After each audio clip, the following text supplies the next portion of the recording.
wasaaradda diinta iyo qaafta Soomaaliland ayaa maanta si rasmi ah magaalada Burco uga daahfurtay diiwaangelinta madrasadaha lagu barto Quraanka Kariimka ee ku yaala magaalada Burco. Madashii lagu daahfurayay diiwaangelinta madrasadaha Quraanka Kariimka ayaa waxa goobjoog ka ahaa agaasimaha guud ee wasaaradda diinta iyo qaafta Soomaaliland, gudoomiyaha gobolka Togdheer iyo waliba guud ahaanba macallimiinta kala duwan ee dhigta malcaamadaha lagu barto Quraanka Kariimka ee ku yaala magaalada Burco. Isuduwaha wasaaradda diinta iyo qaafta gobolka Togdheer Kaysa Xaaji Deeriye oo halkaasi ka hadlay hadaladiisii waxa kamid ahaa sida tan: hawlgalkii baryahan ba Hargeysa laga waday oo berberaan laga soo bilaabay ayuunba ay u socdaan malcaamadaha sidii loo midayn lahaa, manhajkii uu soo socda, faahfaahinta wixii hawla uu inoo wada agaasimo khayr buu inoo wadaa insha Allah taala. aad iyo aad baan idinku mahadinaynaa sida uu soo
جمهورية الصوماليلاند iyo macallimiinta malcaamadaha faa'iidada ay leedahay diiwaangelintu ee ay u leedahay runtii qaranka waxay nooga warramay warbixin faahfaahsan naga siiyay agaasimaha guud ee wasaaradda.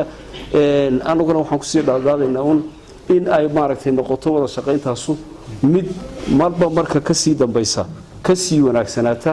ومحمد إبراهيم بريتش TV qaranka Somaliland Burco.